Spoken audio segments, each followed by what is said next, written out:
Baik dia.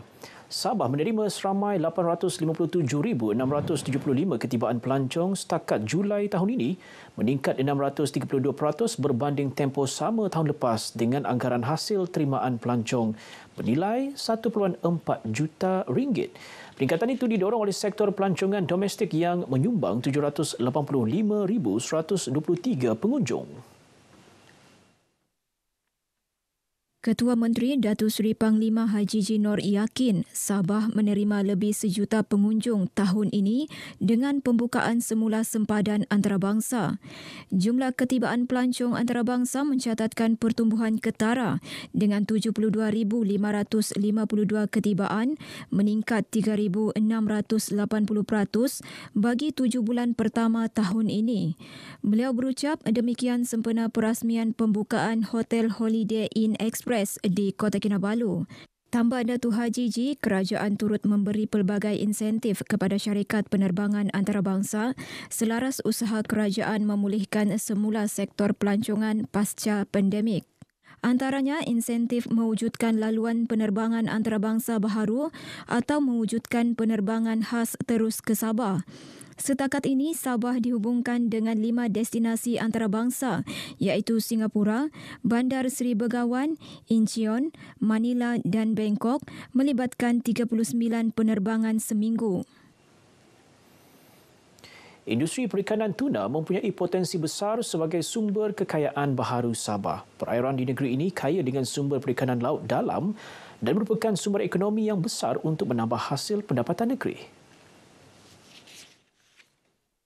Sehubungan itu, Menteri Pertanian dan Industri Makanan Datuk Seri Dr. Ronald Kiandi berkata, pihaknya akan menumpukan sepenuhnya industri perikanan laut dalam selari dengan dasar agromakanan negara 2.0, bukan sahaja untuk kelangsungan bekalan makanan tetapi turut membuka peluang mengeksport sumber perikanan laut dalam.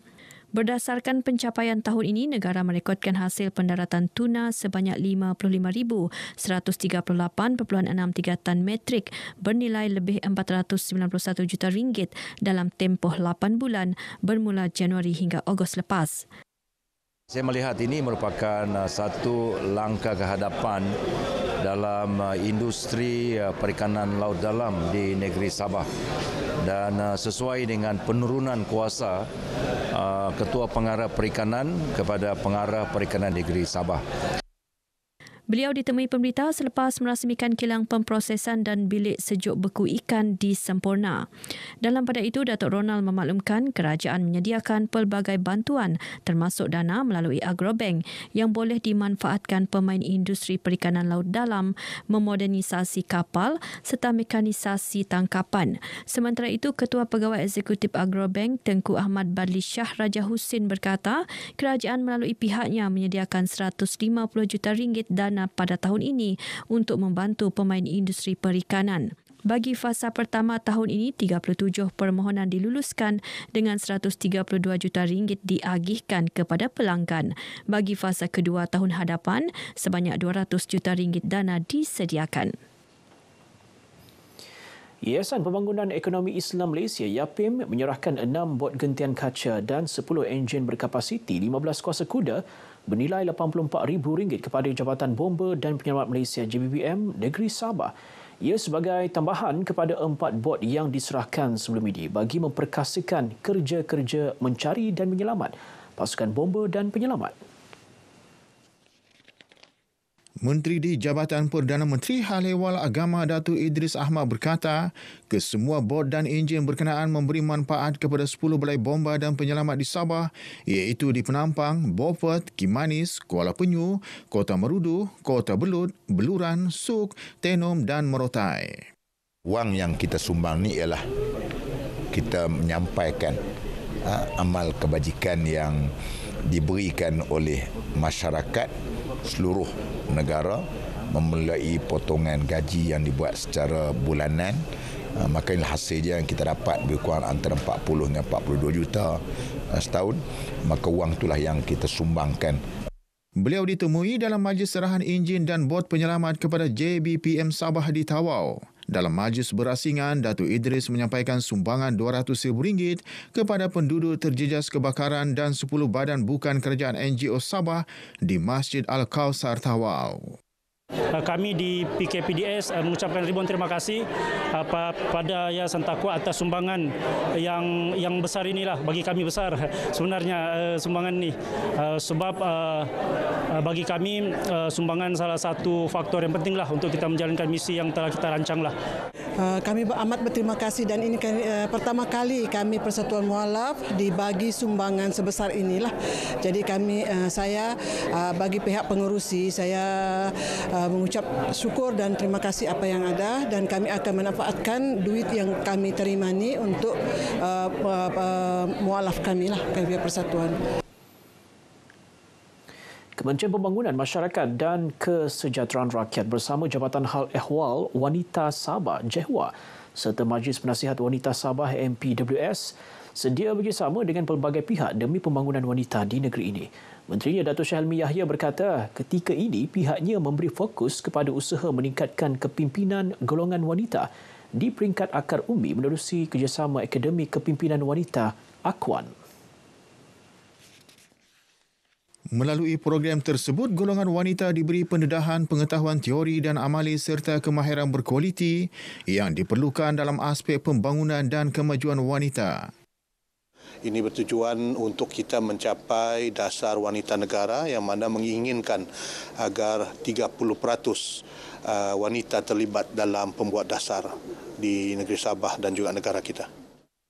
Datuk Syahelmi ditemui pemberita selepas merasmikan penutupan kursus kepimpinan wanita akar umbi tahun 2022 anjuran MPWS di Papar. Sementara itu, pengurusi MPWS Datuk Dr. Tarsia TZ Taman memaklumkan kursus disertai 44 peserta terdiri pemimpin jawatan kuasa pembangunan dan keselamatan kampung, Persatuan Wanita serta badan bukan kerajaan NGO. Ia bertujuan memperkasa golongan wanita khususnya dalam aspek kepimpinan seiring aspirasi dasar dan hala tuju negeri Sabah. Pelaksanaan projek Lebuhraya Pen Borneo bagi pakej kerja 5 menaik taraf jalan dari Dongongon ke Simpang Jalan Papar Spur kini mencapai 99.1% siap. Projek sejauh 11.39 km melibatkan kos pembinaan RM149 juta itu dijangka boleh diserahkan awal Oktober depan. Menurut Timbalan Menteri Kerja Raya Dato' Atta Joseph Kurup, ketika ini pelaksanaan pakej kerja hanya melibatkan kerja-kerja mengecat dan pemasangan papan tanda. Ada pakej yang ada kelewatan sedikit, tetapi pada masa yang sama kita akan sentiasa memastikan bahawa pembinaan ini akan mengikut skop kerja, khususnya untuk memastikan keselamatan pengguna dan juga keselesaan jalan ini boleh menepati kepada sasaran dia. Dato' Atta bercakap kepada pemberita selepas meninjau projek Lebuhraya Pen Borneo bagi pakej kerja 5 menaik taraf jalan dari Dongongon ke Simpang Jalan Papar Spur di Papar. Projek berkenaan merangkumi pembinaan 2 jambatan konkrit iaitu Jambatan Simpudu 1 dan Jambatan Simpudu 2, 1 jejantas, 15 pembentung dan 32 paip pembentung. Dalam perkembangan sama, Dato' Atta memaklumkan 2 lagi pakej kerja projek Pen Borneo melibatkan pakej 27 iaitu Lot M ke Batu 32 Sandakan sejauh 8.1 km dan pakej kerja Lahadatu Bypass sejauh 7 km juga dijangka siap dalam tempoh terdekat dan akan diserahkan hujung tahun ini. Penglibatan murid dalam bidang sukan bukan sahaja berupaya mengasah bakat serta potensi diri, malah membantu pertumbuhan kanak-kanak dengan cemerlang. Ini kerana menerusi sukan, ia dapat melatih mereka untuk lebih fokus, berdisiplin, mempunyai semangat juang yang tinggi dan bekerjasama dalam satu pasukan. Memudayakan sukan itu adalah salah satu aspek yang penting di dalam kita melahirkan minda anak-anak kita yang cergas, yang cerdas, yang sehat dan akan memberi kemudahan kepada mereka untuk menerima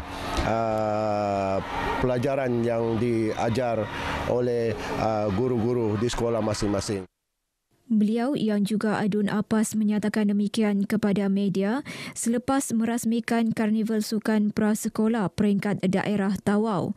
Seramai 2,500 murid prasekolah melibatkan Zon Apas, Merotai, Balung, Kalabakan, Sebatik dan Zon Bandar menyertai Karnival Sukan ini bagi acara futsal lelaki, bola jaring perempuan dan lari 50 meter dan 4x50 meter. Baik, sekian perkembangan berita dari Sabah untuk petang ini. Berita seterusnya kita kembali ke Angkasa Puri bersama dengan Dia. Teruskan Dia. Baik, terima kasih Redwin langsung dari